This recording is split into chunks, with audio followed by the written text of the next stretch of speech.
Raise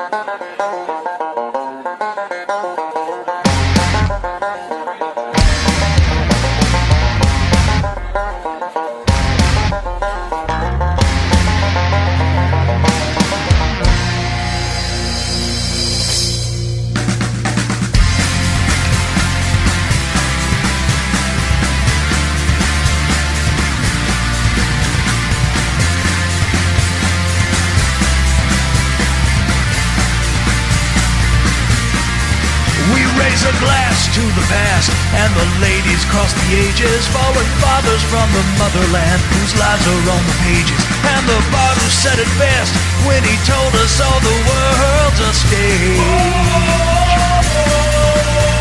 So fellas, grab a glass and lift your spirits to the seventh age.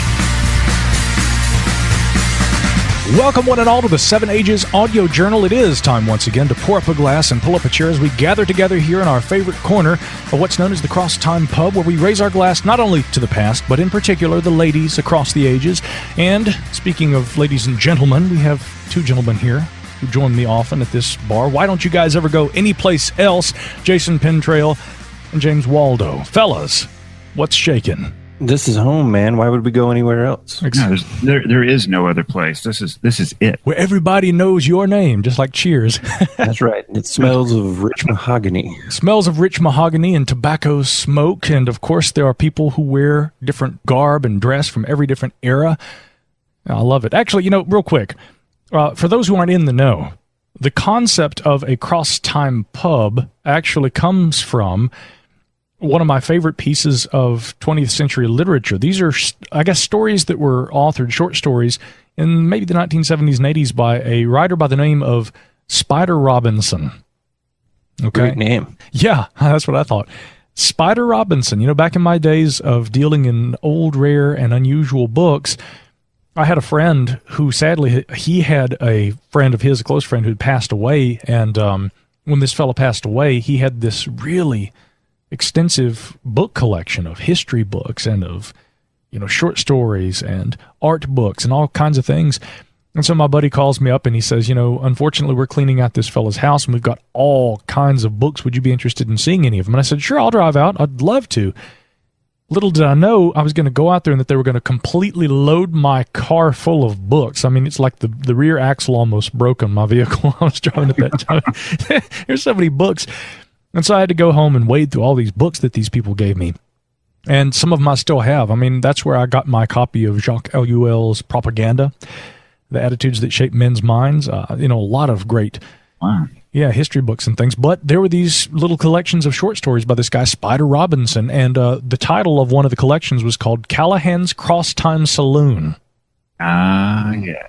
Yeah, and in the story, you'd go into the bar, and there would be people sitting around, but an alien or, a person from a period in history would walk in. But there was this tradition in the actual saloon where there was a big fireplace, and what you would do is you would raise a glass to whatever was on your mind that was troubling you. And then you'd take your glass and you'd, down your drink, and then you'd throw the glass and shatter it into the fireplace.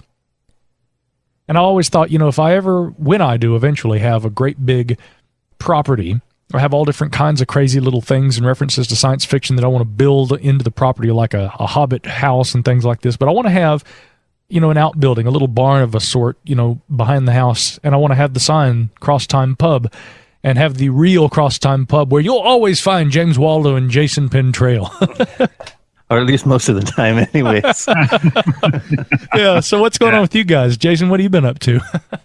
The usual, just reading, researching, taking care of the little 2-year-old we got running around and singing kids' songs and keeping everyone happy and entertained. And, work, of course, there's always that.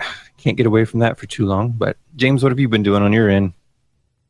Sort of like you. It's kind of same old, doing my thing, man. I I think I mentioned before, I got a new job at the Corps, and I've been learning that. And then here at the house, of course, it's kind of, let's not talk about the weather. It's pretty damn hot down here. But, Hold on. Tell us again how hot it is down there, just like you told us earlier. I think I said it's surface of the sun hot.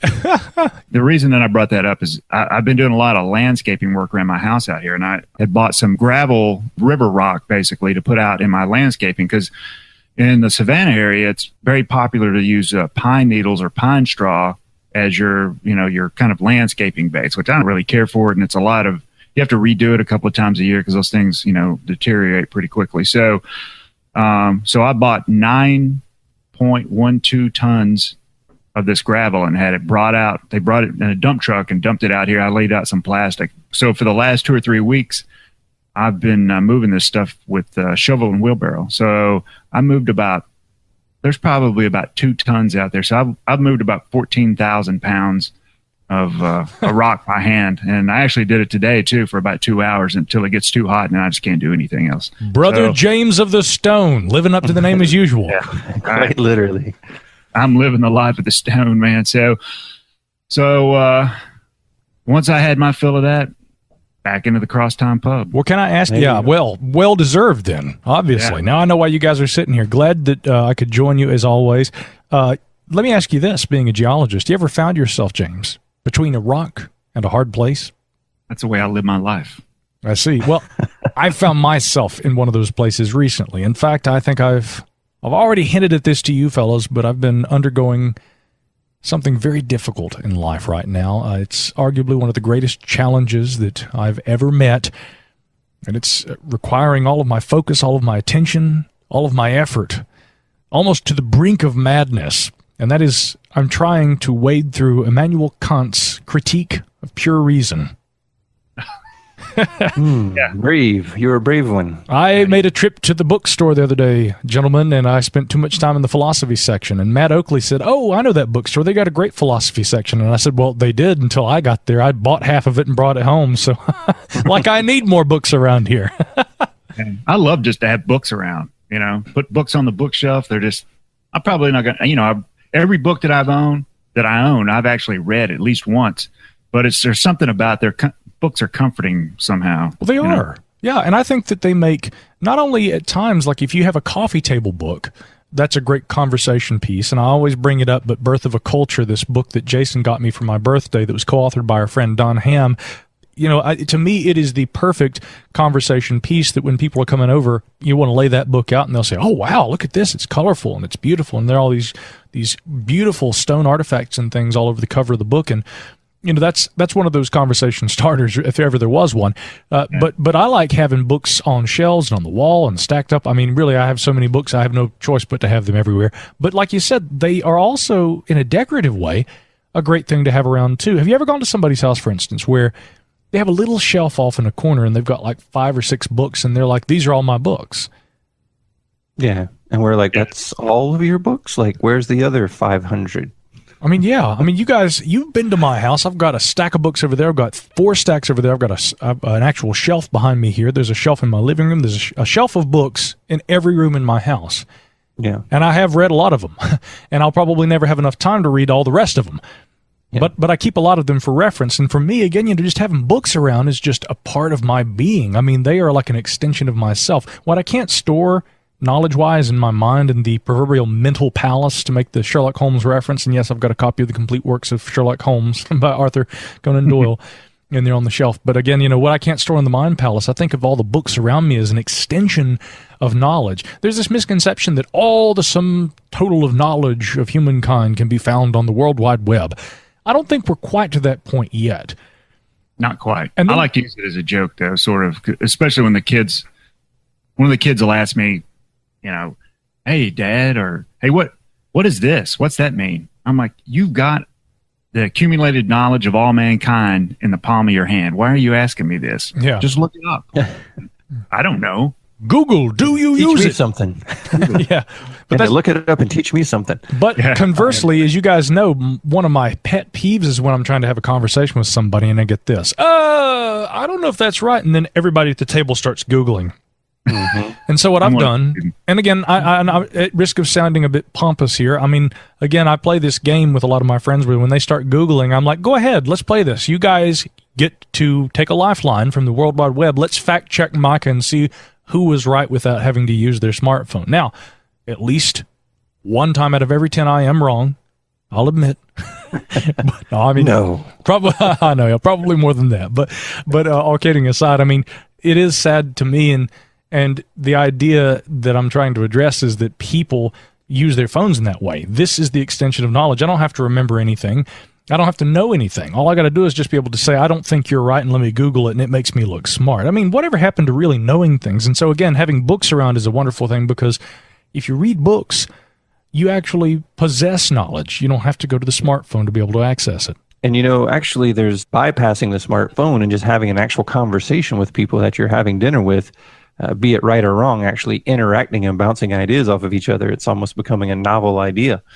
There's a little bookstore, a little used bookstore here in town. Actually, Micah, you and I went to it last time you were here in town, I believe. Yeah. And it's just in a little shopping center, unassuming. But I tell you, when you walk in there, the way they have it decorated and the way they have it set up, it's just one of those, warm, cozy type of feeling places. And you just find yourself being drawn to it. I every time I go in there, it's like, oh, what do they have that's new? What has somebody traded in? What else is coming out?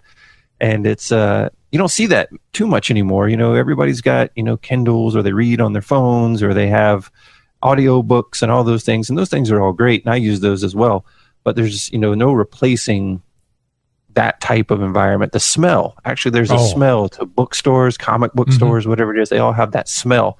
And it's something that just always takes you back, for me anyway, to childhood. For my children, that's something that I definitely want them to still be able to go enjoy. Is it used to be before, the world of the internet, when you were bored or it was one of those long days or a Sunday, we would drive to Books A Million or Barnes & Noble and just spend a couple hours in there walking up and down the shelves, flipping through magazines. And it was always enjoyable. So I guess to me, it's sort of that childhood attraction. But there's few things I love more than just rummaging through an old bookstore. Yeah. Before I moved down to Georgia, I used to spend a lot of time up at the University of Arkansas in Fayetteville. And just off campus on Dixon Street there's an old bookshop called Dixon Street Bookshop.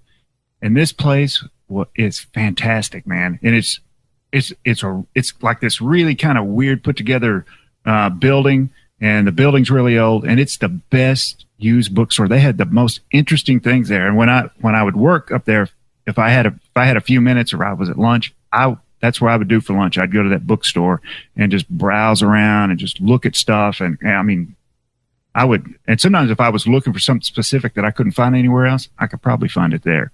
So I definitely miss going to that bookstore, man.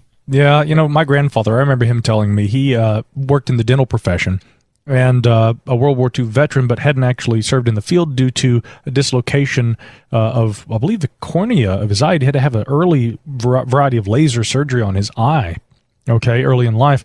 And so this had, actually that may have occurred after the war, but it was the problem that he'd had with his eye that prevented him from seeing service. And so they put him to work in essentially a dental lab during the Second World War, stateside, but still as part of the war effort. And then after the war, he ended up going into private practice.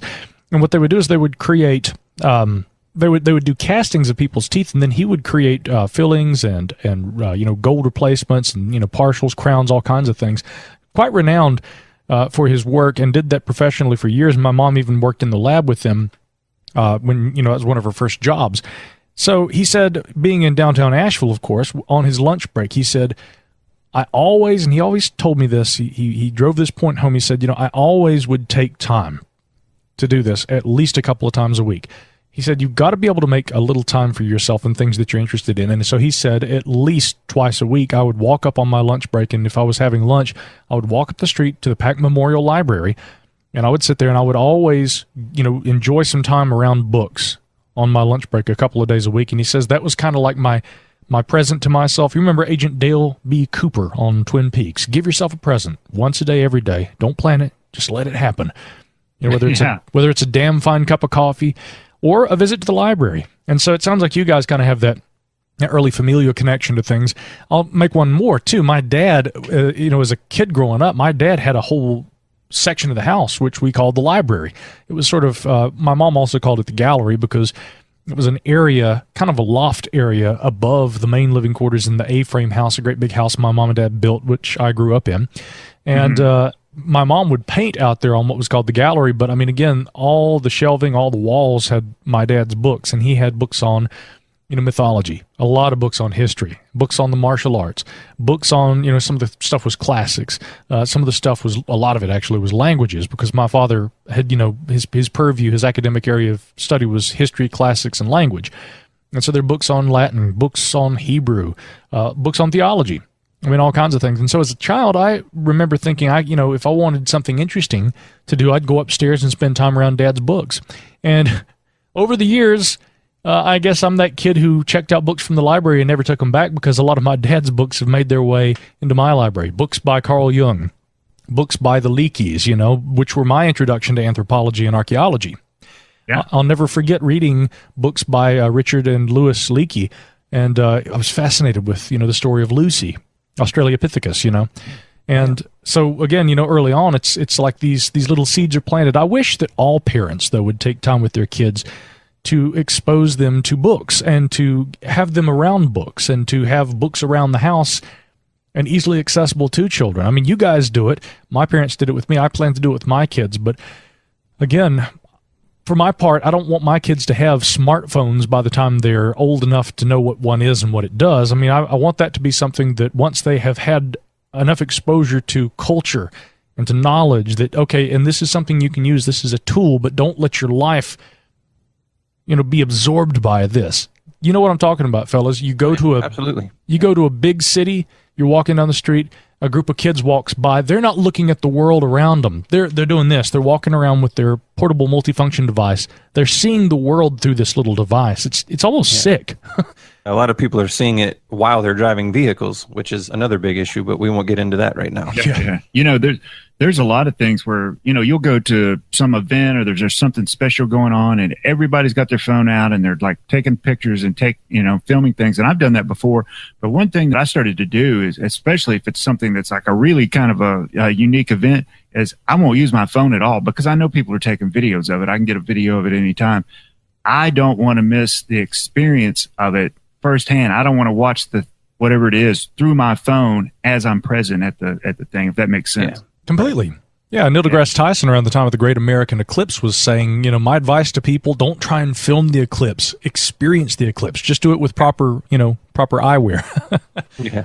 Yeah, no, exactly. I mean, that's like going to some event and then watching it on television instead of just, being out and experiencing the thing. So, well, the ghost show we recently attended there in Asheville, there was at least a third of the crowd that was watching the entire show through the phone. I mean, they were filming the entire show and really, some of them didn't really look up from the camera at all. They'd had it fixed on the stage the entire time. Yeah, exactly. It's just that's exactly what I'm talking about. It's baffling to me. I mean, people, they are experiencing life through the lens of the camera on their phone, which is why I don't even call them phones anymore. I bring this term up often, portable multifunction device. Now, one good thing about it, and I was going to ask you guys really quickly before we get off the book subject. I mean, do you guys have e-reader, tablet devices or something like a Kindle or anything like that you guys read books on?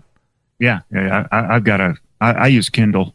I just can't do it. I can't. For some reason, I just can't read in that medium. I don't enjoy it as much. That's for sure. No, I don't either. I don't enjoy it as much. And honestly, how I absorb most of my written material now is through audiobook. Usually by the time I have time to sit down and actually read in the evening, I can't stay awake long enough. It'll take me a year to read a book. So, and I used to be this voracious reader. I could just, I could get through a book in just a couple of days, no problem. And now I can't hardly do it at all. So I listen in the car. I'm able to, think about what's being said. It's not quite as good because you can't go back and reference stuff as easily. But yeah, that's what I'm doing now. Well, you say you have this problem with staying awake trying to read at night. Just wait until you try to read Immanuel Kant, okay? Step into my world, Waldo. I tell you, and about the ebooks and their popularity. Again, this is the popularity of podcasts too. Being able to be a fly on the wall and hear a story or a dissertation or a critique or an idea as espoused in long format. That's one of the beautiful things I think about these conversation-driven podcasts we're seeing these days. There isn't a typical time limit, and there's a lot of room to branch out, which allows people, through conversation, to get to the true essence of issues and things that matter to us as a society and, frankly, as a civilization. And so that's why I've been really excited as far as podcasts go, because I'm like you, James. I do audiobooks from time to time, and I've got a long drive ahead of me. I've got a podcast playing in the background. One I've enjoyed an awful lot lately. Jason turned me on to this, the Women in Archaeology podcast. And so I'm really excited that later in the program today, Emily and Kirsten from the podcast, two of the co-hosts, are going to be joining us to talk about women's issues as it relates to archaeology, as well as some of the things that people encounter in the work that is associated with archaeology. There's really not another podcast like this. And the way that these ladies go deeply into issues that people will not only experience on a dig site when it is your job or you are a student, etc., but they also go to different events and they discuss a lot of issues. They have guests on that talk about subjects, Jason, I know you'd agree, are pretty atypical to archaeological discussions. And so, again, it's going to be really great to talk with them about this. Before we get to that part of the show, though, we do have a few announcements to get out of the way. Well, speaking of podcasts, we recently had episode 9 of 7 Ages Audio Journal come out featuring George Howard, where we talked about the Younger Dryas impact hypothesis. George Howard, of course, of cosmictusk.com. And the episode did really well. We've got some good positive feedback. People seem to enjoy it. For people that maybe weren't completely familiar with it, I think we did a pretty good job of summing it up and giving everybody some good insight to exactly what the Younger Dryas impact hypothesis is all about. One person in particular who picked up immediately on what we were doing is Chris Cottrell. He is the creator of the YouTube channel Dabbler's Den, where he has been going through a ongoing series called the Carolina Bay Formation.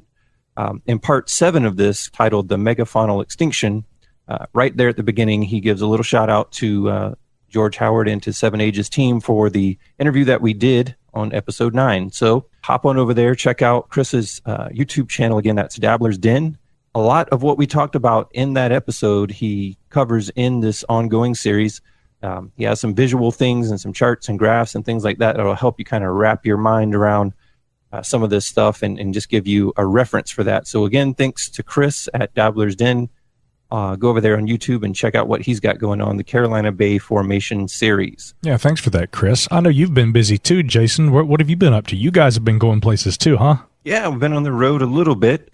Recently attended what's called the Archaeo Olympics. This was the 4th annual gathering, and this was at the Town Creek Indian Mound in Montgomery County, North Carolina.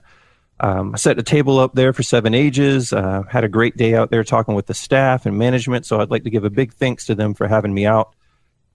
Really interesting folks that were out there today. We had some really, really good conversations. I talked to some individuals 30 or 40 minutes at a time, but met a lot of great people. Got the word out a little bit about 7 Ages. And the Town Creek Indian Mound itself is a really fascinating site. I ended up buying the book about it, and it's had steady excavation for over 50 years. Wow. Absolutely incredible. So if you happen to be out in Montgomery County, North Carolina, anytime, please stop by and see those folks. Great group of people there, and it was a blast being at the event. Speaking of events, we have another one coming up here very soon on June 23rd. Both James and I will be attending on behalf of 7 Ages team the Etowah Valley Artifact Show. That's going to be held in Cartersville, Georgia at the Clarence Brown Conference Center.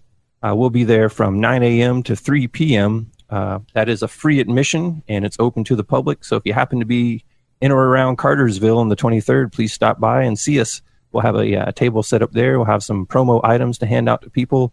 And we just, want to go out there and meet some more folks, shake some hands, and talk about all these archaeological mysteries that we love so much. I only wish I could be there with the two of you. My own schedule, as I'd mentioned, I think I told you, James, I've got an anthropological endeavor I must engage in as well. A bit of a ritual, we might say. I've got to travel up to Connecticut and participate in one of my best friend's weddings. That's right, Mr. Christopher McCullum, a.k.a. McNonymous of my other podcast, Middle Theory. He is getting married. I am his best man. I couldn't think of another kind of anthropological endeavor that could possibly take precedence over joining you guys at an event, let alone one at the Etowah Mounds, which I've always wanted to visit. So you guys got to take a lot of pictures, maybe even get some video or something while you're down there. I'll be with you in spirit. How's that? That'll be great. I got an announcement, too, for after the Etowah Mound show. Then it's time for the 7 Ages Dry Irish Stout to come out of the fermenter. Ah. It's almost beer time, people. Yeah, well, we'll be looking forward to that indeed, and a lot more to look forward to in the future. In fact, I know it's probably premature to say this, but at some point, I want to do some sort of little kind of event of some kind, maybe down in Charleston, because we all love Charleston, South Carolina so much, and I'd love for the three of us to put something together where it can be relaxed, fun, but educational. Maybe we should be thinking about something like that. I wonder if that's anything that anybody out there would be interested in. And you can reach us, of course, at our respective names, Jason, James, or Micah at 7ages.org. If you'd like to send along an email, we would love to hear from you. If you've got any general thoughts or ideas that you'd like to share with us about things you hear on the podcast, things that we've got over at 7ages.org on the website, reach out to us. Let us know if you'd be interested in a little kind of a gathering or an event or something along those lines down there in the Holy City. I love Charleston. It's a home away from home for all of us. I think an ideal place, musty bookshelves and tobacco-stained bits of wallpaper and things like that from ages past. A lot of that in Charleston, and that's why we feel right at home there, the 7 Ages crew. Also, be sure and check out our YouTube channel. Just go online and search for 7 Ages Research. You can find us on Instagram and on Twitter as well. If you search for 7 Ages Research, we would like for you to check out all of the media that we produce and all the content available online, ways that you can engage with us through social media, etc. And of course, in this social media age, that's part of the reason that podcasting has become so popular. And so we are very excited as podcasters to be talking to some of the co-hosts of one of our favorite new podcasts. The Women in Archaeology will be joining us when we return here on the 7 Ages Audio Journal.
It's one of the most important issues, not only in society today, but I truly feel, and I know I speak for my lads here on the 7 Ages Audio Journal, that we all agree that it's also an important issue in archaeology, the role that women play in this field of work. And so we're really pleased tonight to be joined by two of the co-hosts of the Women in Archaeology podcast. And you can find that at womeninarchaeology, all one word, .com.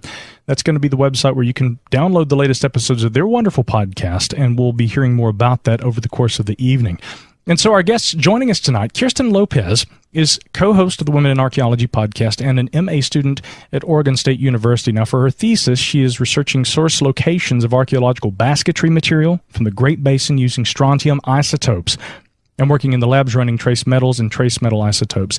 She's been a practicing archaeologist for 5 years before returning to school in 2016. Involved in her professional associations and at the local level, she encourages others to be active and to get their voices heard in the field. And also, of course, family, travel, cooking, fiber arts, any kind of time outside are precious to her sanity, which sounds like a true archaeologist. Also joining her is Emily Long, who is a seasonal archaeologist and crew chief in Colorado for the Bureau of Land Management, where she surveys, records sites, writes reports, and battles biting gnats, as well as ticks, as she has told us in the pre-game warm-up.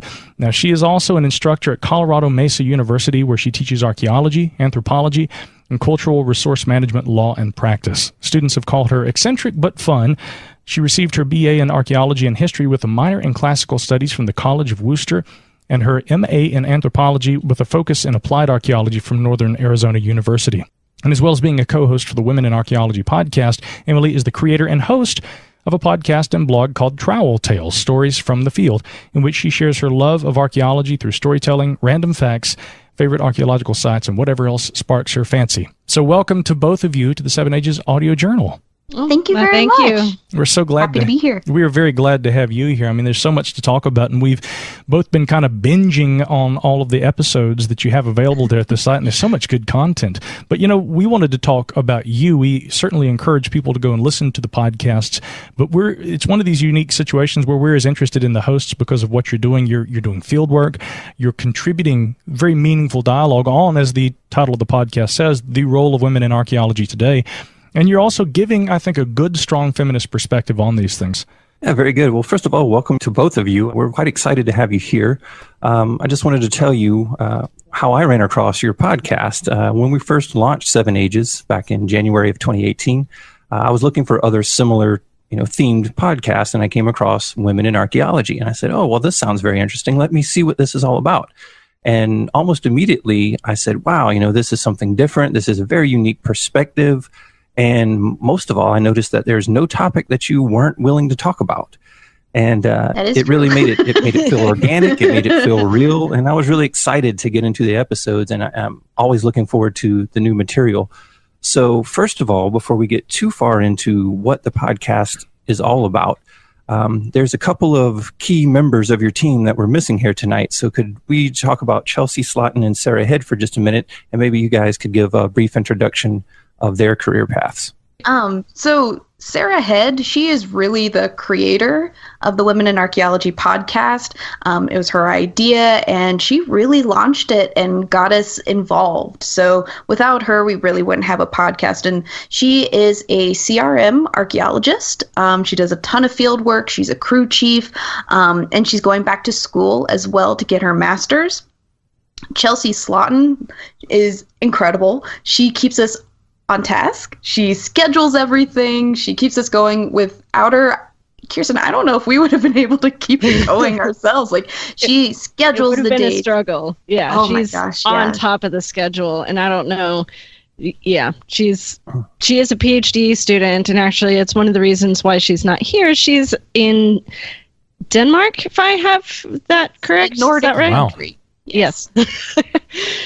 Doing some research. So she's definitely the ringleader, one might say. And she's a bioarchaeologist and does amazing work with, I believe, primarily like Viking remains. I want to say that sounds about right at, I believe, American University. And I could be wrong there, but I know she's in DC and does amazing work. It is American University. She has been working with the Smithsonian for the last few years, as well as an osteologist. And also to mention, Sarah is a co-host of Archaefantasies, which is a long-running podcast as well that's been around for quite some time. So she's sort of the old soul, one might say. She kind of knows how to run the loops and keep things kind of going. So she's this podcasting is old hat to her. So what's so evident, I mean, from talking right now and hearing about the other team members, but also Emily was filling us in earlier, there's a very cohesive team right here, and it shows through on the podcasts also. One of the things that I find most endearing and also entertaining is from episode to episode not being 100% sure who's going to be hosting each week, which I love because there's variety. It but usually happens the night we actually record. It's like, can you host? Okay. Yeah. But it's wonderful. And again, it shows not only, I mean, again, I think that in a lot of ways, this podcast is really about diversity among other issues, but it's actually an integral part of what makes the podcast appealing to the ear as well. So anyway, although we couldn't have everyone here tonight, the two of you, it's just a joy to have you here. And thank you for being here. And again, bringing part of that team to this conversation. Yeah. We would like to have Chelsea and Sarah on at some point in the future as well. And, hopefully we'll be able to arrange that so that we can talk to your entire team. So let's get into it. Women in Archaeology podcast. Well, first of all, you guys have just celebrated your 2-year anniversary. Is that correct? That is correct. Yes, it is. Congratulations. Thank you. Yeah, that's a great standpoint to get to. It's a good part. It means you're growing and you've all decided to continue to do this. And you've had a lot of different hosts. So let's talk about, how Women in Archaeology came about as a podcast. What's the intent of the show? and kind of how you cycle through some of your guests and some of your hosts, because you are willing to have all sorts of different people come on and be a part of the conversation. So let's begin there. Yeah. So the Women in Archaeology podcast, it's kind of funny. I think it was 2015. Sarah did a call out on Facebook to pull people in. I can't remember what Facebook group it was, one of the archaeology groups, and was like, any women in archaeology want to be part of this, Facebook group? And so me and, several people kind of filled in there. And then within the women's closed group, she's like, I want to do this podcast. Is anyone interested? And there were a few of us that poked in, myself and one other gal who's no longer involved, and I can't recall her name, had started. Emily got involved shortly thereafter, and Chelsea, I think, about the same time. Am I remembering that correctly? Yeah, that's about right. I mean, it was literally like after the first episode, we were all there. Yes. And it kind of, we fumbled a little bit with getting sort of the logistics down with the technical end of the podcasting bit. And our first episodes, really, we had recorded several and accumulated sort of a short backlog, and went live May in 2016. So that's May 1st, I think, is our 2-year anniversary. So it's been about a month and a half over the 2-year mark. And that's kind of how it started. And one of the major motivations that I got into it for was, as a field archaeologist, I would come across these issues that I was interested in exploring and really kind of getting sort of other people's thoughts on.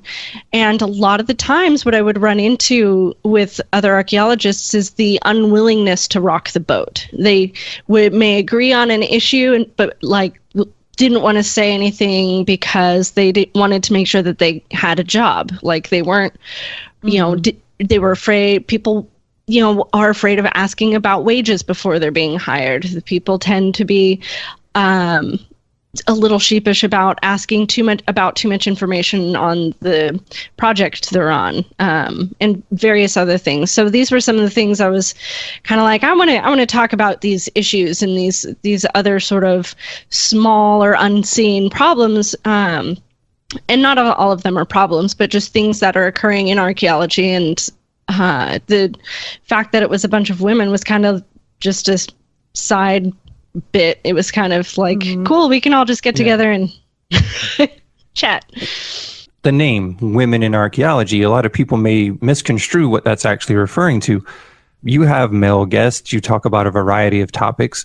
So have you had any pushback or feedback about the name itself and people maybe misconstruing what it actually is referring to? We have a little bit, because I think, there's the idea that it's only women in archaeology, and we do primarily have female voices, but the idea is more not like we're being exclusive and trying to not provide as many voices as possible. It's more just that we're trying to focus on topics and have female voices that are typically underrepresented in archaeology. And so, yes, there was pushback, like we should change the title of the podcast because people wouldn't want to listen to it if it was only women, or that our topics would only be for women and that men would not want to listen to it as well. But I think once people started giving us a chance and realizing we do a wide variety of topics, and we do try to have male voices as well. But a big part of it is we want to make sure that women's voices are being heard as well and raising these topics. I mean, whether it is preparing a backpack for the field, to how to deal with one's period in the field, to, bigger topics that can include everyone, with whether or not heritage laws are being negatively impacted by this current administration. So yes, there has been pushback, but I think a lot of that has been gotten over as people have listened to the podcast. And one of the unintentional things that, looking back, ended up helping sort of convince people that it wasn't a quote unquote women's issues podcast is that our first episode had nothing to do with women's issues. Yeah. Our very first episode was the DAPL, the Dakota Access Pipeline discussion. And if I'm remembering correctly, 1, 2, is that right? Okay. Yep, that's correct. Yep. A lot of episodes. Yes. And that was it was like right in the heat of it. And I'm like, we have to talk about this. And that just happened to be the first one that hit the air. And then we had a request from the podcast network to sort of talk about why the title, what this is all about.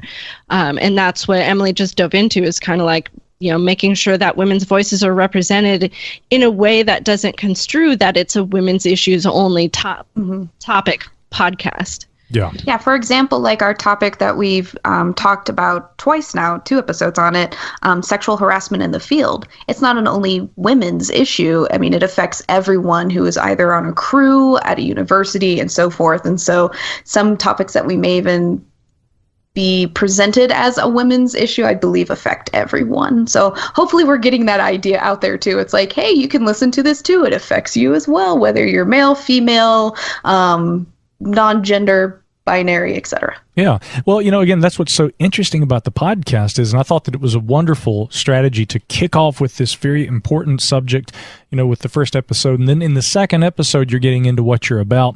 And you're right. I mean, you're addressing such a wide range of issues, but not just what, is happening in the world of archaeology and the discoveries and things. I mean, you're talking about practical issues that people in the field are going to encounter, which really I think is extremely unique to your podcast. I don't hear very many other shows that address life in the field, things to work, to try to either prepare for or to be able to work around, and just have knowledge of that you may face in the field. Like you said, Emily, it really affects a wide array of people.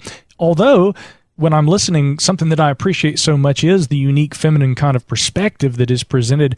I would ask you this. How do you think that, a Women in Archaeology podcast from a feminine and feminist perspective, how does that differ from a general kind of mainstream overtone in archaeology, which really up until maybe the 1970s, a lot of it really was kind of embattled and very overtly masculine? Oh, it tends to be still. Yeah, well, yeah, very much so. Yeah. It's still we still have a long way to go. Things have definitely improved in terms of the field itself. But if we look at the media, I mean, heck, we even did an episode on representation of women, female archaeologists in the media, and we really couldn't come up with very much. And so I still think we have that very masculine Indiana Jones kind of like, it's an adventure, let's get out there and dig type of thing. Whereas, so I'm hoping we're getting a stab at that and be like, nope, there's more to the field. Let's talk about some other stuff. But yeah, I think we still got a long way to go. Oh, yeah. That is actually one of those topics that we are probably, sometime after this comes out, we are actually probably going to dive back into again with the recent release. So many things happened in 2018 this year that was kind of a pick and... What can you be talking about? Yeah, exactly. Pick and choose your topic. But so you had not only Black Panther come out and all of its overtones with heritage and museum collections that addressed, that I would really like to dive into on one of the episodes, but also discussions on how the new Lara Croft movie did or didn't do, that transition to from one tradition of Lara Croft being sort of the PS1, the largest boob glitch you've ever seen, right? To in a film that she is being represented as someone who's fit, as someone who is a PhD candidate and doing real research, more or less. Of course, there's still a lot of issues with the movie and the way that it portrays archaeology in general, but it is leaps and bounds an improvement towards reality, away from the Tomb Raider idea. And that's where there's just so much when it comes to archaeology in the media is is not just hyper-masculine, but the masculine ideas of conquest and colonism in the sort of, I hate to say, white male-dominated, like, Sure. is sort of the way the field has developed through time. And when you come with feminist archaeology, indigenous archaeology, and queer archaeology, all these new angles that are really being brought into the light and becoming more and more popular in the last couple of years, it's really exciting to see how the field is shifting in a larger way. Well, and hopefully much more inclusive. Right. Well, of course. And, coming back to Lara Croft, that's a really interesting discussion to be had right there. And I'm so glad that you brought that up because, again, here we have a strong female archaeologist in a video game, and yet it's still, to me at least, very much the male conception of what a badass archaeology chick is supposed to look like. The question is this something that women in archaeology feel is a better representation? Kirsten, as you were saying, it's improving, but as we're seeing, there's a little bit of academia being added to it and a little more realism. Specifically, I'm really interested in how what kind of message this would project to young women and those who might be aspiring archaeologists themselves. Your thoughts? So there's a couple of things. I need to actually watch the newest film. I do have to say I've failed yet to do that. But from what I know of the newer series of games, which I've played a bit of, and what I know from reading on the development of the film, I've seen a lot of behind the scenes and the discussion of sort of the ideas behind the creators, is that to me, I really like sort of the digging into using actual, or at least being inspired by actual artifacts and the heritage behind them, getting people interested in real things.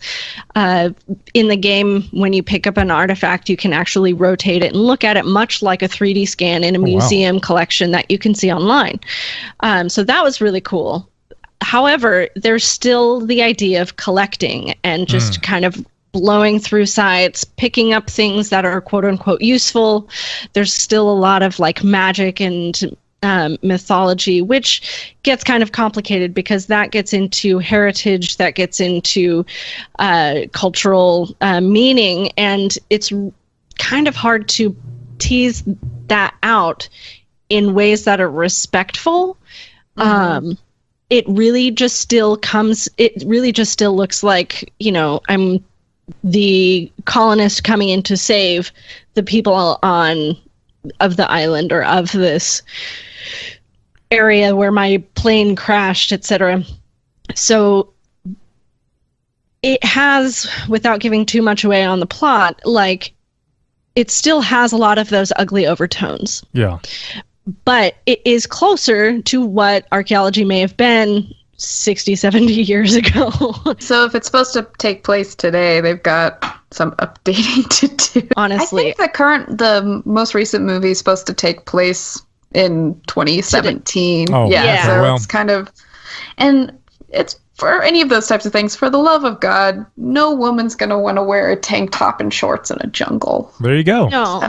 Right. It's pretty idealized, isn't it? And again, the question is, even though you've got this female character, is it really an accurate representation and one that is, again, bespeaking the femininity and the role of women in archaeology, or is it just something that is appealing, to men, but also broader cultural groups, etc.? I mean, there are so many nuances to all this. And, coming back to what you were talking about, Kirsten, with regard to the game, there's also the cultural appropriation angle where on the borderline element of, you want to play up the interest in cultures and teach people about their history and about their culture and their traditions. But you again, with the whole collecting aspect of it, this is, and really, let's just bring up the L word, looting.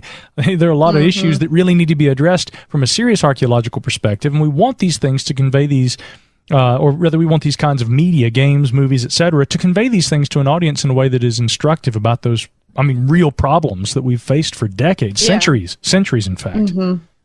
I totally agree with you, and I'm glad you put that into better words than than I did, as far as just like the articulating the looting piece, because that's I mean, as far as representations of what archaeology is, that's why people get excited when you say you're an archaeologist, if people ask what you do. That's why a lot of us avoid saying the word, because we don't want to have to do, at least I know I go on and off on this, and I've talked to other archaeologists that do as well, is, how much energy do you have to do the educational bit? And I have boundless I just love telling people about archaeology, and it's like, ask me, because as soon as they say, oh, well, have you found any gold? And I can launch into, well, actually, in this area of the Southwest, it wasn't really a mineral that people considered interesting or important in the prehistoric era. In fact, we can't collect anything. We can't keep anything. And then I can watch their eyes glaze over, but I get at least my bit in. Yeah, that's true. And when you have students coming in, and specifically female students, are you seeing any of these concerns arise from your students? Are they addressing any of these in a form of questions to you? Because the Women in Archaeology podcast is so, again, organic, and there's nothing really off the table. You're willing to talk about anything that's applicable for a female or male, for that matter, in the realm of archaeology. So as you see, what we've already discussed has primarily been an overtly masculine career field. Now, here in 2018, are you seeing more female students? And if so, are they concerned about some of the things that you're discussing on the podcast? Yes, actually. I am seeing more women getting into the field. The biggest problem is the ability to get and maintain a position, especially those who have children. And so for my intro to archaeology class, I do try to give as open answers as possible, like try to be very open about that. And so when they do bring up topics such as harassment, getting jobs, how to actually prepare for the field, to how do you actually go through a phase 1 through phase 3 project, I try to be as bluntly and openly honest as possible so that they have a realistic idea of what the field can be like, but also the resources should they be confronted with something inappropriate. If we were talking about harassment, and I talk about this with the whole class, not just my female students, Sure. I go through all of the things that they can reach out to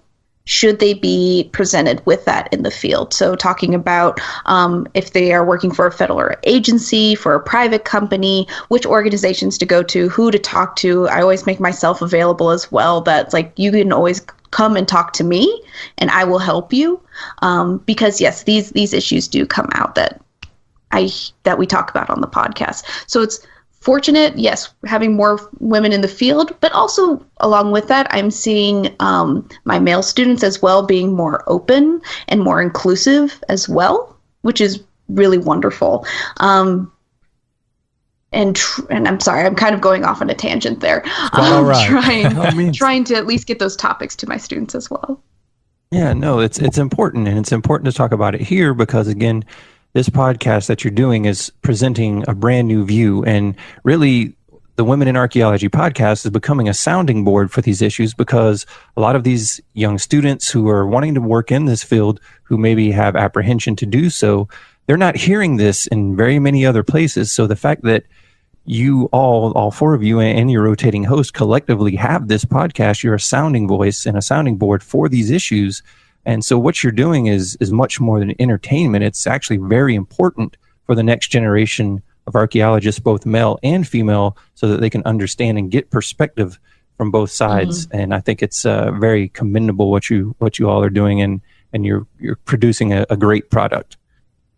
Really appreciate that. That's what we're definitely hoping for, because, I mean, I had no idea what to expect when I first started in the field 10 years ago.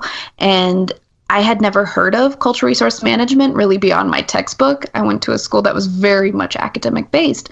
And so I'm hoping at least some of our podcasts, our blog posts and stuff are giving aspiring archaeologists other ideas of what they can do, but also how to prepare themselves on whether or not this is actually something they want to do. Because it can be a harsh wake-up call when you're working your 8 days on, 6 days off in brutal climates and so forth. And you're like, why did I not know this was going to be this hard? Right. No one told me. Well, and especially like I want to make 2 points on that. One is working in the field in CRM is so much different than like an academic field school because the weather is not perfect. You're not going out in the middle of summer necessarily, or when the weather's going to be ideal, which is usually when the larger field schools are planned for. Secondly, I have seen, just in my short time of working in CRM, a lot of students that come fresh out of school and have no idea what they're getting into. They get in and they try it for a little while, thinking it's going to be fun, and drop out a year in. And so you end up with this situation where no one really knows how many archaeological technicians there are in the States, let alone on the continent or worldwide, because we're so mobile, so many, but there's such a high turnover as well. Yeah, absolutely. Which, CRM, by the way, it's worth noting that, usually, I think, according to the typical figure, more than half of all archaeologists in America, actually, in a lot of instances, probably closer to 75%, as I understand, are going to, if you're going to find work as an archaeologist, it's going to be cultural resource management. Is that right? Definitely. Yeah. That sounds about right to me. If you're including federal agencies, so Bureau of Land Management, Forest Service, et cetera, with CRM, and not just as like private companies, I would say that's where most people would find jobs, because goodness, getting academic work is so incredibly hard, and laboratory work on top of that, I think, can be even more difficult. Oh, gosh. Yeah. Absolutely. Now, both of you right now are currently actively involved in a little of each, I understand. Isn't that correctly? Emily, you've been doing some field work, and Kirsten, you've been involved in field work as well this season, correct? Not this season, but yeah, I've been doing, I have my own research project that I'm nearing the end on, so I'm not going into the field this summer. But I did CRM for a little while. I've worked in parks as well as for a number of universities in their CRM sides of things, but I haven't actually worked for any federal agencies or tribes. So that is something that I think would be really fun to do. It's a different take. So much fun. It's so much fun. Because the great thing about working for a federal agency, you end up wearing so many different hats. Because I've done both private and federal. And when you're working in federal, you may be a fire archaeologist. You may work with the tribes. You may help with a meadow restoration project that happens to have a cabin nearby, but you get to help do the planting and mitigation for all that. There's just so much to it that you can jump into. So I love it. It's fun. What's really neat is trying to figure out, though, with all the stuff that you have going on, you still manage to keep the podcasts going out on a fairly regular schedule. It's very impressive. We never sleep. Yeah, right? See, Jason, there you go. Yeah, that's what we always joke about here. Yeah. Well, there's another topic I want to kind of jump into here while we're rolling. And one of my areas of research that I'm very passionate about is the peopling of America. And so, who came here? When did they come here? Why did they come here? Those type of things. And many times what we're left with when we're looking at artifacts that are left behind are, for those early cultures, the paleo cultures, we're only seeing stone tools, all of our fabrics and basketry and all those things that can really give insight to a culture are missing. And so many times I've often thought, what was the true role of women in these early societies? Was everything was it really as it is as we look through the lens of modern society, where women do certain things and males do other things? And, sometimes I would look at the flint-knapped spearheads and arrowheads and things like that and think there's such a delicate touch here. I often wondered if maybe some of the females were responsible for creating some of these hunting tools and utilitarian tools that we see around camps. And I'm apparently not the only one to look at it that way. We've had that discussion with several of our friends and doctors and teachers and all sorts of different people. So my question to both of you, and Kirsten, we can start with you if you'd like. Is there a difference from looking at artifacts, regardless of the time period, through the eyes of a female versus a male? Are you able to get a different viewpoint or maybe come to a different conclusion than your male counterparts? Oh, well, I think if you're looking at if I can come to a different conclusion than some of my male colleagues, yeah. And some of that has I like to think of it less as because I'm a woman, but that gives me, I guess, in a lot of ways, my unique perspective. But for example, when on survey through an area, and I work a lot in the Great Basin and the Plateau area north of there in Oregon, Idaho, and Washington, it's obsidian everywhere. It's just all over the place. And generally speaking, a lot of the times what gets recorded on these surveys are points and then the amount and style of debitage that you have. However, used flakes, depending on the company and the training that your crew chief has, you may or may not actually record utilized flakes or other tool types aside from the recognized scraper, drill, and point or biface. So where you get into things like looking for items used to harvest materials for basketry, for cutting string or yarn, for creating things such as weaving implements or basketry implements, you have if you, and this kind of goes whether you're a woman or a man, if you have any experience working with fiber arts, you can have, and this can go for any arts such as ceramics, you can get a better idea of what could possibly be used as tools for these things and how they are seen, how they can be identified. Versus if you have formal training in lithics, it's almost exclusively going to be on point types, recognition of specific generalized tool types, but you're not always going to be looking for cutting implements. There's one thing that's pretty commonly found in the West is a crescent point, is what it's referred to as. And those are lovely. They're beautiful.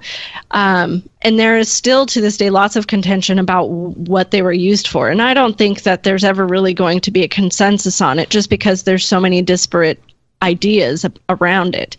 And so many things that have been proposed and tested, and very mixed results on all fronts. And then you get people that are just like, it could have been used for all of those things. I mean, there's the multi-tool. Yeah, yeah, absolutely.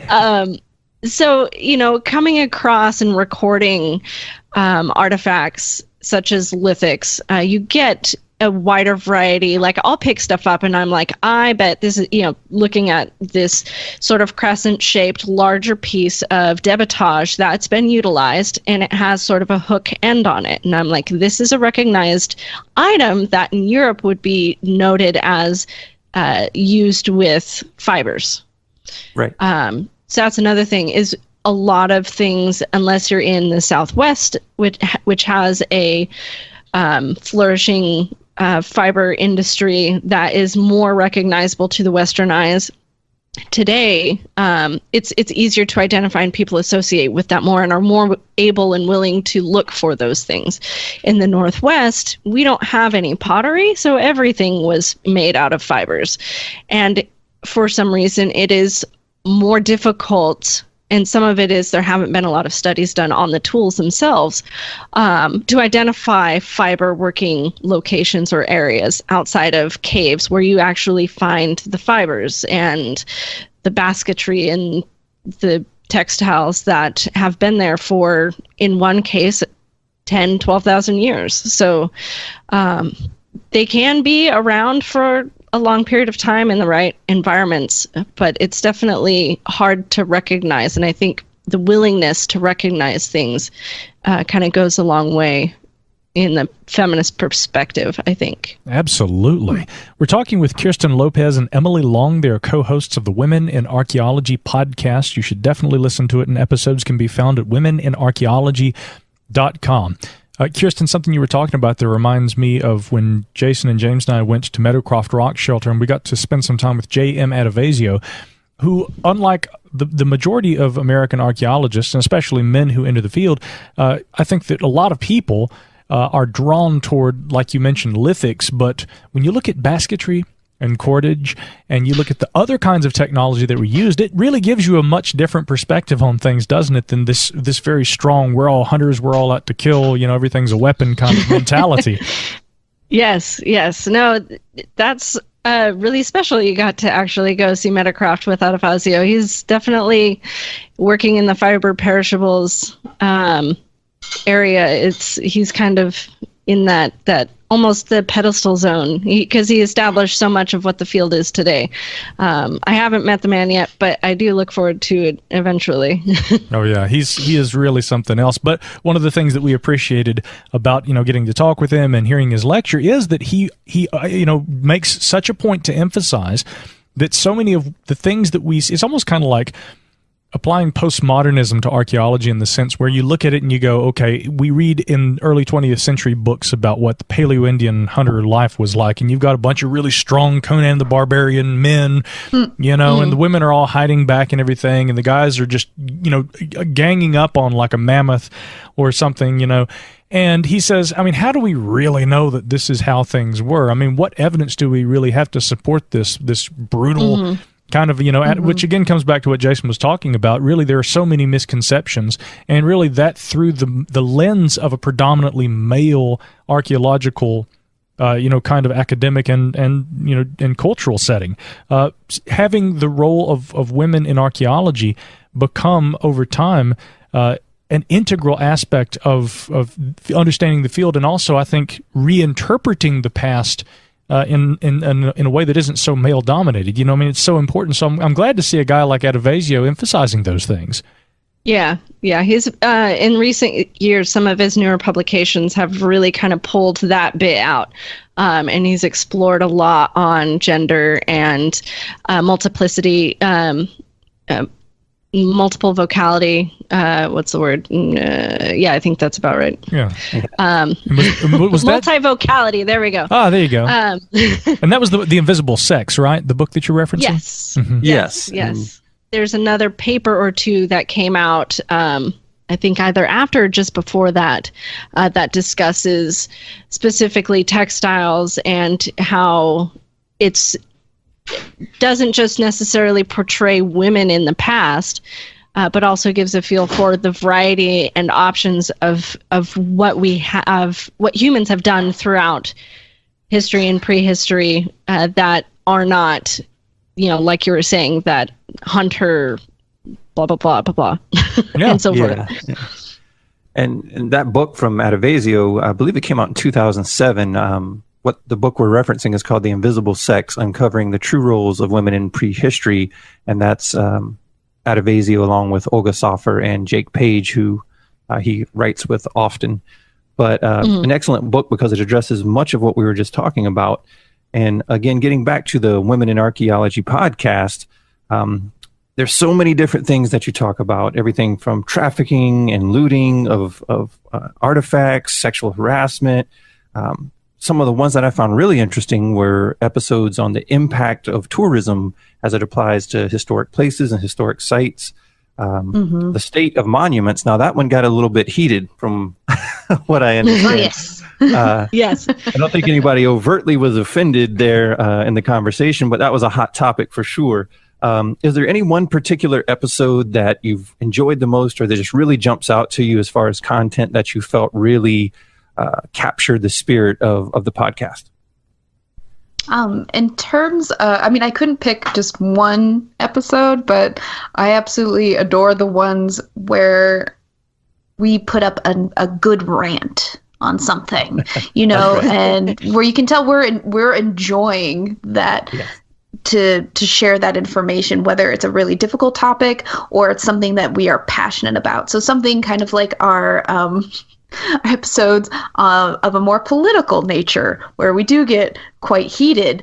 I enjoy those because we're really getting into the meat of some of these topics that are not shared too often and that you don't always hear an archaeologist's perspective on.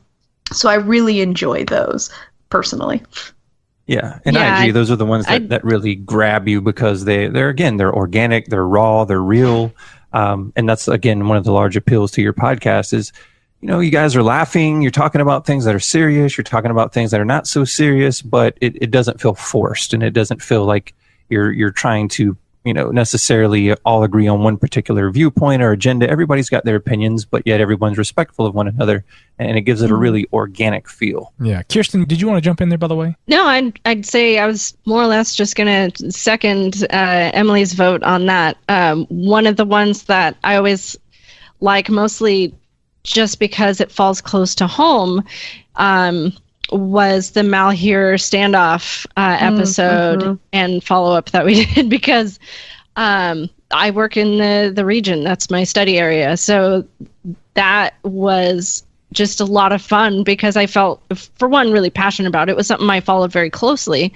And the trial occurred here in Portland, where I live. So just kind of seeing how these things that may seem small end up coming out and coloring the way that the public sees archaeology in a quote-unquote reality version versus the larger media like movies or video games. Like, the impressions that they get generally, I mean, what do we have over the last 2 years? We have both Dakota Access and then the Malheur occupation, when they trolled through that, and they're still dealing with that. We have upsurge of looting in a lot of places, and vandalism to rock art and parks. I mean, it's very frustrating. Makes you sick, is what it does. It truly is, yeah. So all of those things, and I think it's really important that we as archaeologists go out there and rock the boat and try and make a difference. And if we think the laws are too weak, we need to figure out how to rally the public to strengthen them. If we think stuff needs to be changed, we need to be out there doing this. It's a small discipline. It's not like we're going to have a small pocket of people doing all of the footwork, which, kudos for the people who end up volunteering for the government affairs committee at the SAAs, because they have their work cut out for them. Correct. Oh, yes. And that's why it's so important to me that you do talk about some politics and the way that applies to your area of expertise, because, again, that's what affects change, and people have to be vocal. People have to sometimes disagree, and people have to sometimes have those heated discussions, because that's where ideas move forward, to me. That's what's so important about the show that you do. Before we kind of start winding things down, gosh, it's incredible that we've already been going for almost 40 minutes here. We could talk all night, but, a couple of things I know that Jason and I had on mind, in addition to a very fascinating podcast that you did about the role of drinking culture in archaeology. I know that Jason and I both were wondering about something that was addressed on the second episode of your show, which was referred to as imposter syndrome, a psychological pattern in which people doubt their accomplishments. And I'm interested in kind of, getting your perspective on how this might affect, especially in the context of gender roles in archaeology. How do you feel that this may complicate people who have knowledge and expertise being assertive about what they have to say and contributing their ideas in a public forum like this? It can be incredibly difficult. Just from the standpoint that I know in the field I've been cut down for I'm trying to say I know how to do this, but just because of being a woman or petite or having a high voice, etc., it's like, no, you don't know what you're doing. So it can be really hard to put yourself forward. But I don't know. Kirsten, I think it's more like we're just trying to get that call to action for people to just speak up. You can do it type of thing. Yeah. Perhaps you can put into better words than I can. That's basically it. I mean, some of it is I was frustrated before. So I come from, prior to going back to school for archaeology, I did a lot of sales. When I was a younger person, before that, I was a very shy person in high school. I was fairly introverted, like most archaeologists and scientists are. I worked for 10 years in sales and got myself out of my shell. And that could be, part of the reason why I tend to be a little bit more forthcoming and put myself out there. sometimes very nervously because I think I know what I'm talking about, but I could be wrong, and I'm okay with being wrong. The challenge is whether people are willing to hear that from me. And that's the challenge that I've run into occasionally. There have been times in the field where I try and point out something like, this is something you need to consider. You're going to probably feel this later. And I am this low man on the totem pole, being a tech, and it's hard, especially when you're taught in an academic setting. For those who do go through their masters and try and get work, is a lot of people feel very intimidated. They don't have the experience necessarily. They feel like they don't have a place. That this is not their place to say. Someone else knows better. And that's not always the case. Speaking up, there's always, if you're having a thought, someone else is thinking it. And that can be the challenge. Having the gumption or the self-confidence to speak up is really where that imposter syndrome kicks in the most. And it can be challenging, not just in self-confidence. I mean, that's where it ends up hitting a lot of people, is the inability to really step out, even if they know they might not be right. Is that I'm going to be caught. Someone's going to be on to me, and they're going to put me in my place, and I'm not going to get to do this anymore. With women in the field, you have a lot of struggle with, I can do this, I know I can keep up, and I'm going to outperform the men, is usually how it ends up playing out, which is more or less fairly true as far as there is the hypermasculinity in the field has not necessarily gone away. It's just been feminized. You still have women that are, I will, keep up with the men. I will be able to be as physically fit and push themselves harder than men would in the field. I heard a side comment from someone a number of years ago that they liked to try and hire at least one woman for every crew that they took out on survey, because they kept the men motivated and actually got stuff done faster than if they had all men on survey, because they had the desire to be motivated and show that they could do it. Right. So when it comes to imposter syndrome, I think that hits academics more in a lot of ways. And Emily, you could probably speak to this more, being an instructor at a university currently, because I'm being a master's student. I see people a lot go through this, and just the challenges with, I just don't know enough. And to me, I mean, that's just learning. The more you learn, the more you realize you don't know. Truly. I've been having more of the opposite problem. Is more that my students don't believe me. Because it's like, no, really, I have this much experience in the education. I swear, but it's usually my older students that are older than me that are like, nope, you couldn't know anything. So it's not even so much imposter syndrome as like, no, really, I do know this. Yeah. Wow. Yeah. Yeah, so many nuances to that, though. And again, if I can just say so, I think that's part of what I find so courageous about what you do on your show, is that you do come out, you do talk about things that other people aren't talking about. You do approach it from an academic perspective. You also innately bring a femininity to it, which I think is so important. But all of that makes it a very courageous endeavor. In my opinion, I think I speak for Jason and I in saying that. And I'd like to thank you just for not only coming on the program, but being willing to engage in dialogue about these things. And I hope we can do it again real quick before we let you go, there is the episode that you talk about the drinking culture in relation to archaeology. That might be a fun note to end on. What did you get into the podcast, and really how does that relate to archaeology? We have our own thoughts about it, and we've seen some of that ourselves when we've volunteered on archaeological digs and things. But what are your perspectives? With the drinking culture in general, I mean, there's the positives and negatives to both sides of that, where you can have so much fun. You will never have so much fun than with a group of rowdy archaeologists at the end of a day, whether it's at a conference or on a dig or something, hanging out. Their guitars are going to be broken out. You're going to have people playing music, drinking beer.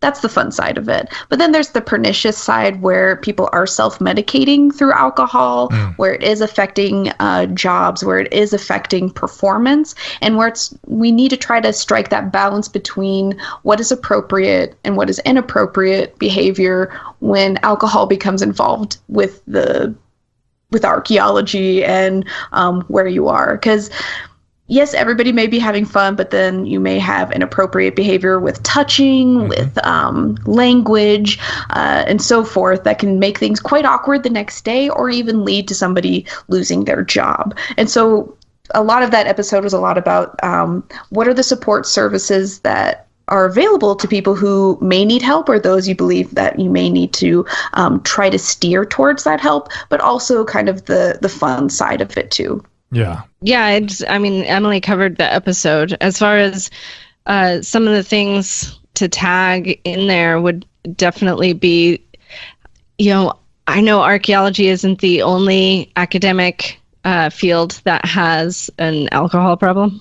A lot of the ologists. A lot of the ologists. And some of that comes with the need for social lubrication. You have a lot of people that are somewhat socially awkward or have a difficulty sort of making that advance to meet someone, and that's where you get a lot of business meetings and other things going on over alcohol. One of the more entertaining bits about specifically conferences is the SAAs, which is the Society for American Archaeology, drinks out the bar for like a 4 or 5 day conference the first night consistently. Wow. And they are usually called ahead. Hotels are called ahead of time, be like, the archaeologists are coming. And they're like, yes. Oh no, then we're going to be fine. We've had geologists. They can't be worse than the geologists. Like, oh no, they are. The funny part is that it's only beer. You have liquor and some, mixed drinks or cocktails can be fun and had, but it was funny. I actually kept track on the beers at SAAs this year in DC that ran out first. You had IPAs go out first. Always the last thing left at the bar was Corona. Really? Nah. See, this is as fascinating as anything that you have discussed on your podcast, and we could spend a whole other hour just talking about this. I love your attention to detail on that too, and so that we cover all the details. I also would be remiss if I didn't mention that the Women in Archaeology have a Patreon page.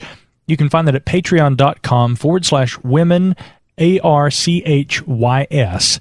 And you should definitely support them in addition to listening to their podcast. So consider becoming a patron of their podcast and definitely go and listen to it. Any closing thoughts from either or both of you? I would like to say that, and this kind of touches on something I don't think we addressed earlier that you asked about, is the guests and hosts that we have on. We also have a blog on the womeninarchaeology.com.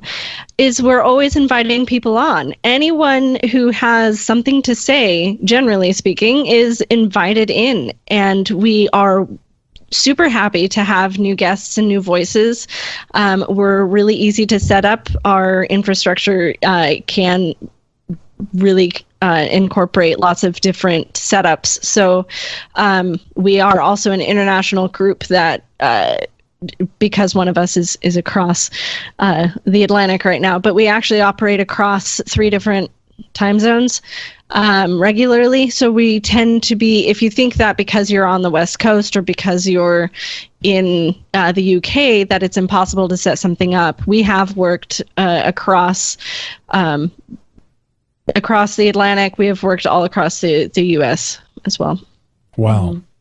And to expand from there, always feel free to email us. We are, womenarchaeology@gmail.com.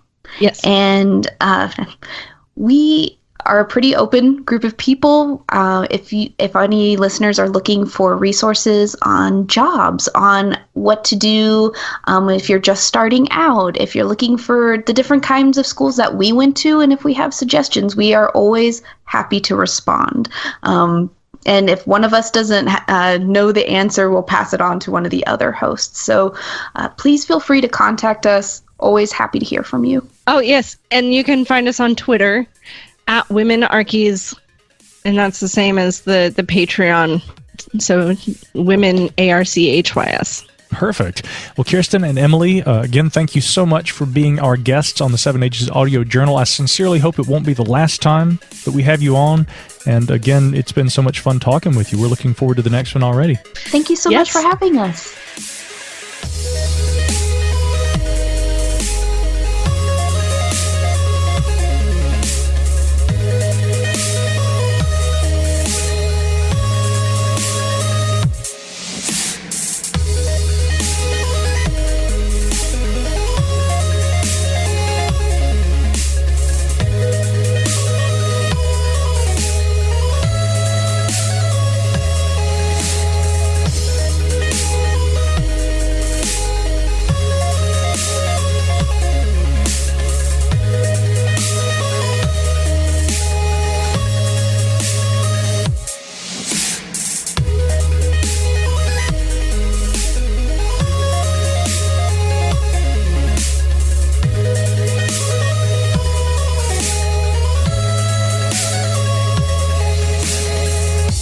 Again, we'd like to express our appreciation to Kirsten and Emily for joining us from the Women in Archaeology podcast. Find them online at womeninarchaeology.com. It's a wonderful podcast, and they address a wide range of views.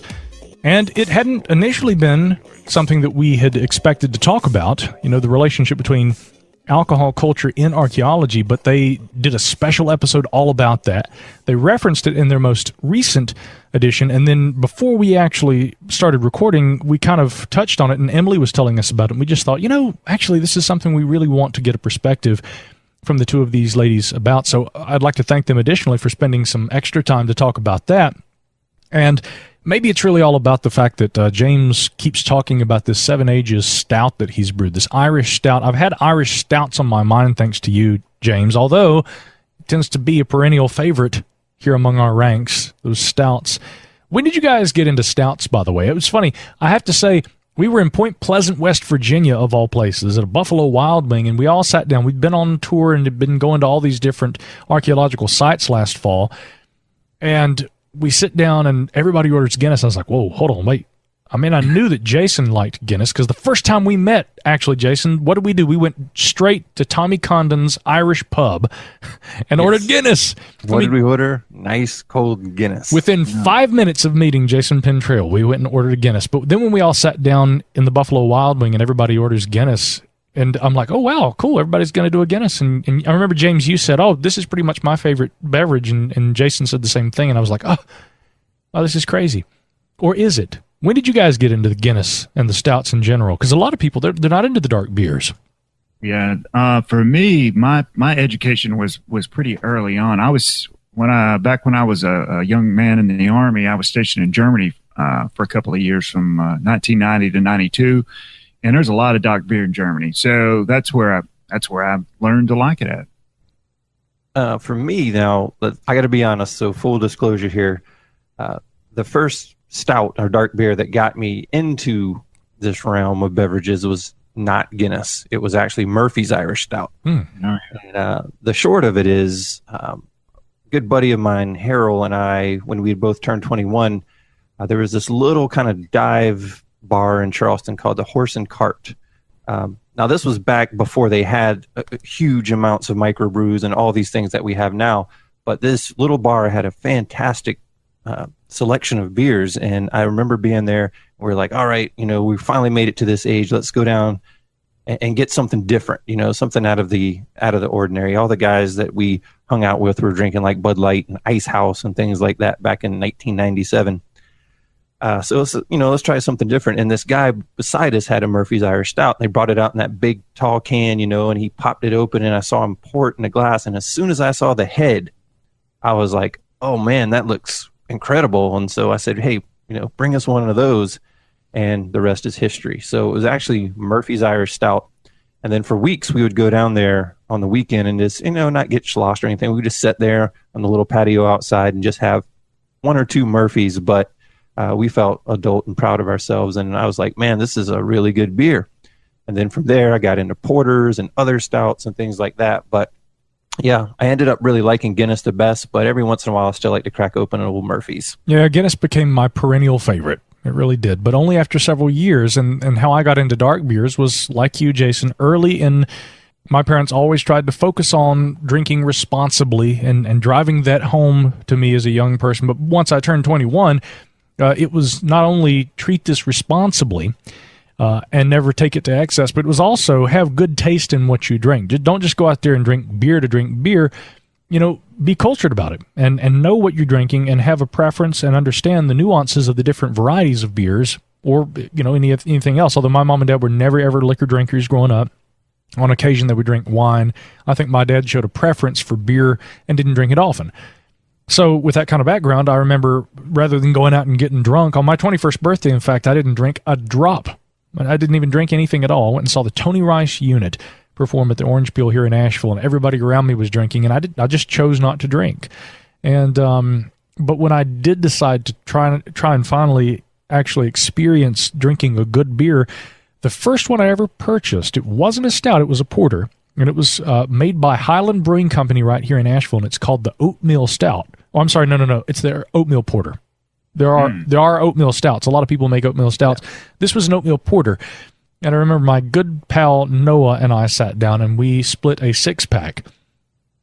And it's funny because I'll never forget how back in those days, a friend and I could split a 6-pack and it would really, really, feel like we had drank a lot. Yeah, funny how that works, right? Yeah, exactly. So that said, I had an appreciation early on for darker beers, but I kept hearing about the legend of Guinness. And when I finally tried it, it probably didn't leave that incredible impression on me at first. Most people I talk to who they say, oh, yeah, I've tried Guinness. Most people are like, it seems to be something like broccoli in the sense that it's an acquired taste. But once you acquire the taste for it, it is truly legendary, and you understand why people hold it in such high regard. All this discussion of alcohol, guys, it sounds like it's just about time once again.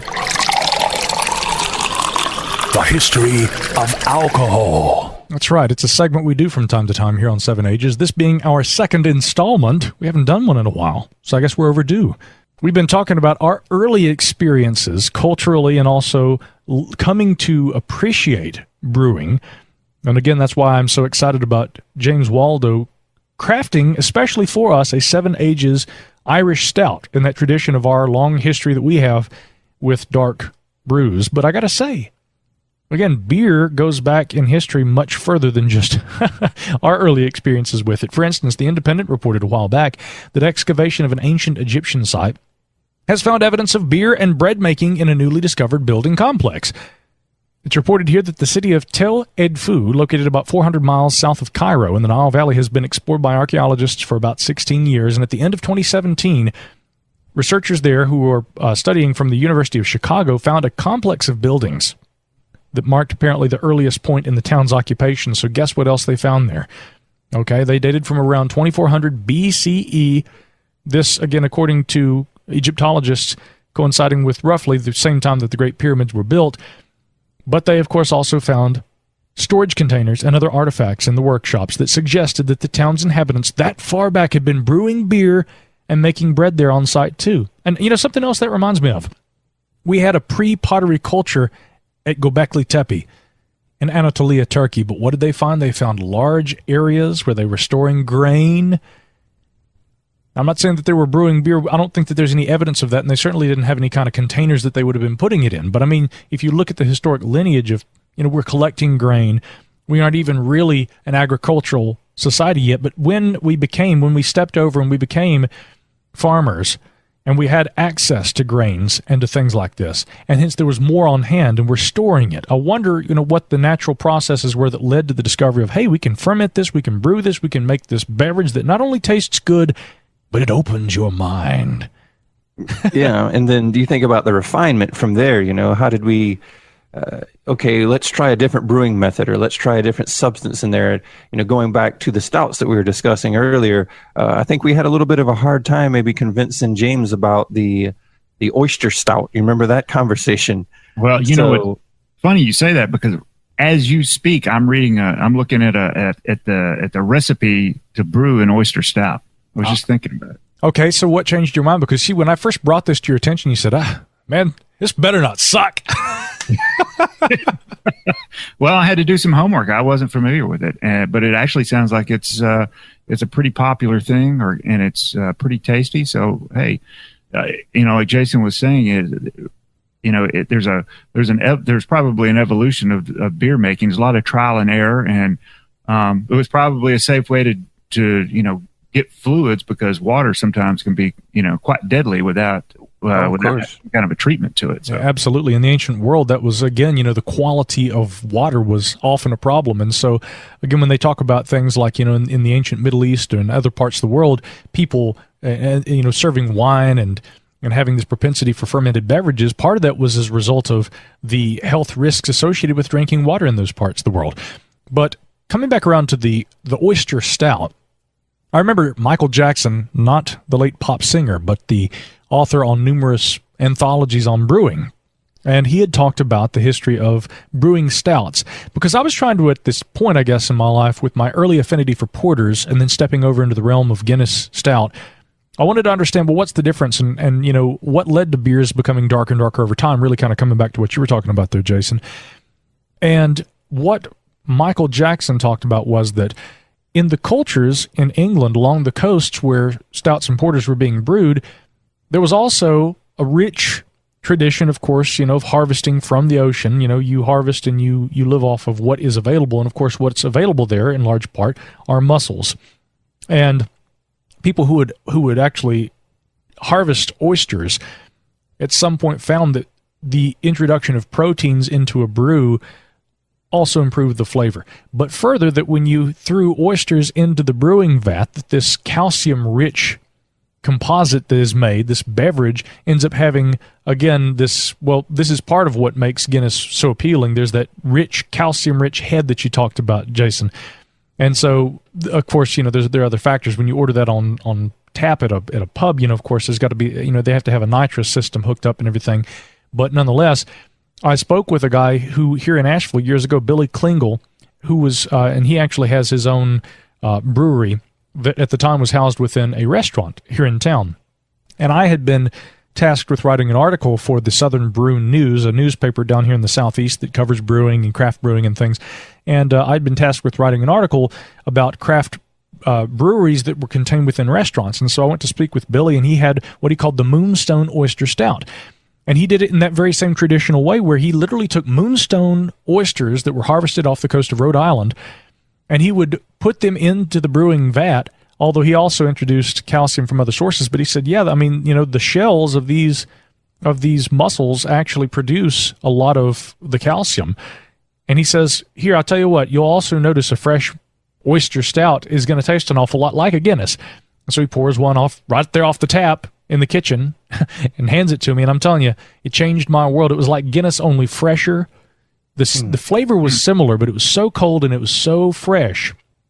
And he said, you got to understand, that's part of the tradition of the brewing of these stouts, that they would introduce these proteins and the calcium and everything. So really everything about a stout as we know it, if we're drinking a Guinness, in a way is sort of associated with the tradition of brewing oyster stouts along the northeastern, well, not necessarily just the northeastern, but along the coast of England. So, and that according to Michael Jackson. So, it's always fascinated me that there's this interesting kind of parallel between oysters and harvesting oysters on these seacoast towns and the actual traditions of making stouts in general. So I'm glad, James, that you are wanting to do a oyster stout. I'd love to try yours. Yeah, I think I'm going to give it a shot. Since I live down here on the coast, it's pretty easy to get fresh oysters. And it looks like, I'm looking at the recipe, and it looks like it's pretty simple. You just basically, when you make the beer, the first thing you do really is just boil everything, and you make the wort is what it's called, and you just throw the shells in, the oysters in for about 20 minutes or 30 minutes, depends on your recipe or however you want to do it, and then you just go, and the beer's made in the normal way, except for that one step.